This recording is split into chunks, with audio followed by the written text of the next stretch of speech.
Sekarang saya akan mempresentasikan tentang hak tanggungan. Pengertian hak tanggungan.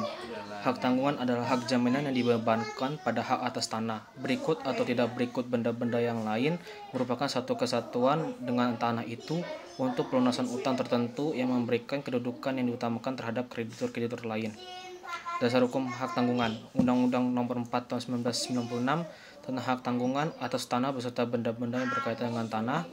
UUHT disahkan pada tanggal 9 April. Peraturan ini dimaksudkan sebagai pengganti hipotek yang diatur dalam KUH Perdata yang berlaku sejak tanggal 1 Mei 1848 dengan Statblad 1847 nomor 67 dan Kredit Verban Statblad 1908.290. Dengan demikian sejak bulan April hanya ada satu hukum pertanggungan dan sebagai lembaga pertanggungan tanahnya disebut hak tanggungan. Subjek hak tanggungan. Yang pertama, pemberi hak tanggungan yaitu orang perseorangan atau badan hukum yang mempunyai kewenangan untuk melakukan perbuatan hukum terhadap objek hak tanggungan yang bersangkutan. Ada di pasal 8 ayat 1 Undang-Undang Hak Tanggungan. 2. Pemegang hak tanggungan yaitu orang perseorangan atau badan hukum yang berkedudukan sebagai pihak yang berpiutang. Dalam hal ini pemegang hak tanggungan adalah perseorangan maupun badan hukum yang menjadi kreditur. Pasal 9 Undang-Undang Hak Tanggungan. Objek hak tanggungan. Tanah dan benda atau hasil karya yang terkait dengan tanah. Hak atas tanah yang dapat dibebani hak tanggungan adalah tanah dengan status hak milik, hak guna usaha, hak guna bangunan, hak pakai di atas tanah negara dan tanah hak pengelolaan. 2. Hak kepemilikan tanah eks hukum adat yang telah ada akan tetapi proses administrasi atau konversinya belum dilaksanakan sebagai girik, petuk, ketitir dan lain-lainnya. Dapat juga dijadikan objek hak tanggungan dengan ketentuan pembebanannya dilakukan bersamaan dengan permohonan pendaftaran hak atas tanah yang bersangkutan. Pembebanan hak tanggungan dapat meliputi juga benda-benda yang terkait dengan tanah dengan memperjanjikannya dalam akta pembebanan hak tanggungan seperti A. Bangunan yang berada di atas tanah maupun di bawah permukaan tanah objek hak tanggungan. B. Satuan rumah susun atau apartemen yang berada di atas tanah objek hak tanggungan. Hak milik, hak guna usaha, hak guna bangunan, hak pakai di atas tanah negara dan tanah hak pengelolaan. C. Tanaman dan tumbuhan di atas tanah objek hak tanggungan. D. Mesin-mesin yang tertanam dalam fondasi tanah objek hak tanggungan. E. Hasil karya lainnya yang merupakan satu kesatuan dengan hak atas tanah objek hak tanggungan dan secara hukum dianggap sebagai benda tidak bergerak. Pemberian hak tanggungan. Agar pembebanan hak tanggungan dapat diakui secara hukum dan mengikat bagi para pihak, maka pemberiannya harus melalui 3 fase sebagai berikut. Yang pertama, pembuatan perjanjian kredit sebagai perjanjian pokok yang di dalamnya terdapat janji untuk memberikan hak tanggungan sebagai jaminan pelunasan kredit. 2. Pembuatan akta pemberian hak tanggungan APHT yang menunjuk pada perjanjian pokok di hadapan pejabat pembuat akta tanah PPAT yang wilayah kerjanya mencakup tempat di mana hak atas tanah berada.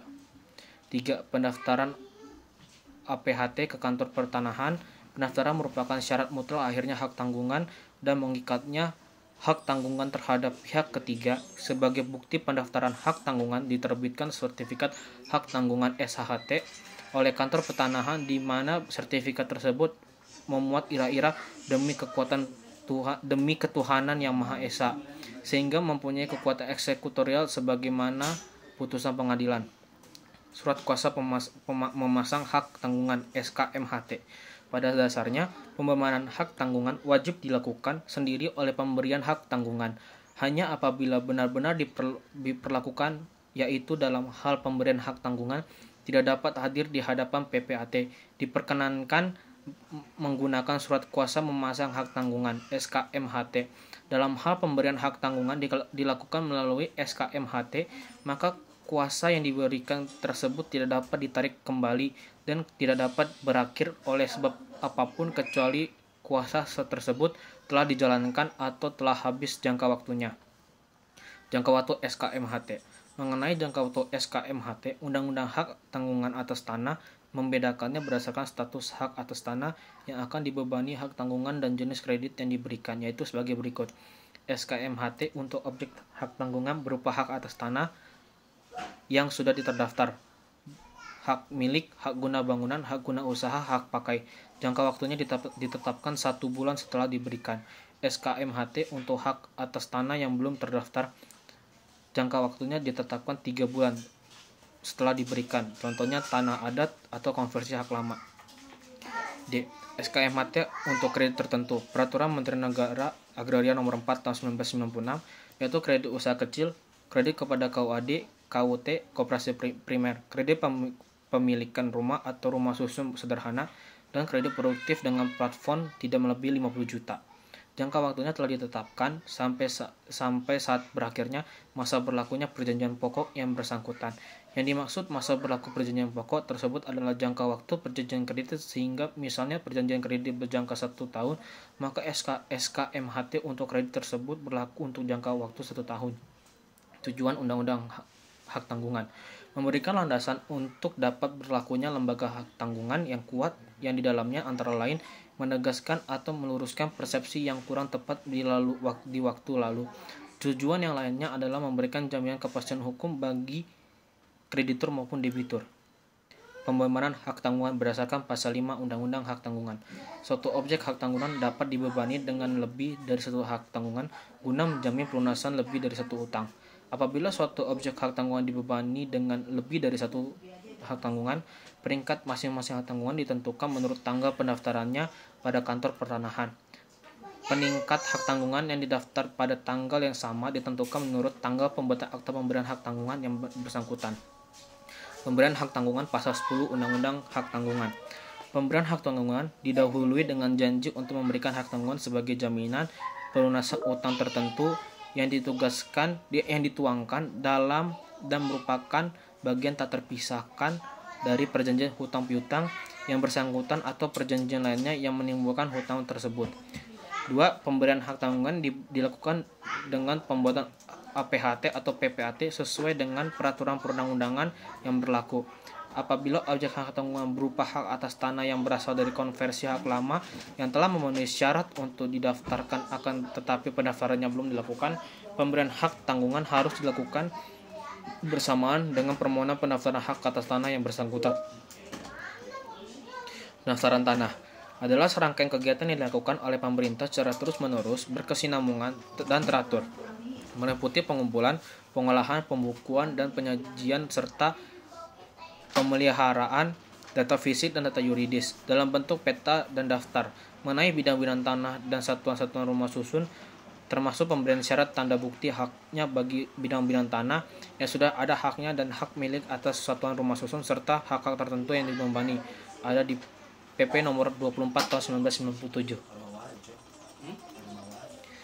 Tujuan pendaftaran hak tanggungan: A. Untuk memberikan kepastian hukum dan perlindungan hukum kepada pemegang hak atas suatu bidang tanah, satuan rumah susun, dan hak-hak lain yang terdaftar agar dengan mudah dapat membuktikan dirinya sebagai pemegang sah dari hak yang bersangkutan. B. Untuk menyediakan informasi kepada pihak-pihak yang berkepentingan, termasuk pemerintah, agar dengan mudah dapat memperoleh data yang diperlukan dalam mengadakan perbuatan hukum mengenai bidang-bidang tanah dan satuan rumah susun yang terdaftar. C. Untuk terselenggaranya tertib administrasi pertanahan. Fungsi utama pendaftaran tanah adalah melaksanakan pendaftaran tanah, daftar umum, public register, perbuatan hukum yang mengalihkan hak dan pembebanan hak, serta pengalihan hak yang bukan karena perbuatan hukum seperti pewarisan dan lelang. Pendaftaran ini termasuk pula pendaftaran atau pencatatan hapusnya utang, pembebanan, pemberian hak, hapusnya hak, dipecahnya hak dan sebagainya. Hapusnya hak tanggungan.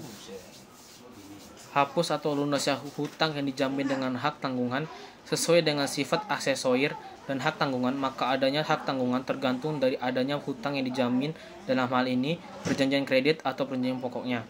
Sehingga apabila perjanjian kredit tersebut hapus, maka demi hukum hak tanggungan akan turut hapus. Adapun perjanjian kredit akan hapus antara lain oleh sebab-sebab sebagai berikut: karena pembayaran atau pelunasan hutang, pembayaran utang, pembebasan hutang, kebatalan atau pembatalan oleh pengadilan dan kadaluarsa, tidak dilakukan penagihan selama 30 tahun. Lanjut, hapusnya hak tanggungan. 2. Dilepaskannya hak tanggungan oleh pemegang hak tanggungan. Hak tanggungan diberikan semata-mata untuk kepentingan kreditur atau penerima hak tanggungan, sehingga apabila penerima hak tanggungan secara sukarela melepaskannya, maka hak tanggungan dengan sendirinya hapus. Pembersihan sisa-sisa nilai hak tanggungan yang membebani objek hak tanggungan yang dijual dalam pelelangan berdasarkan penetapan Ketua Pengadilan Negeri. 4. Hapusnya hak atas tanah yang dibebani hak tanggungan. Hak atas tanah dapat dihapus karena sebab yang ditentukan UU-PA, antara lain karena pencabutan hak oleh negara, hapus jangka waktunya karena pelepasan hak oleh pemiliknya, tanah itu pun musnah. Sekian presentasi dari saya mengenai hak tanggungan. Terima kasih.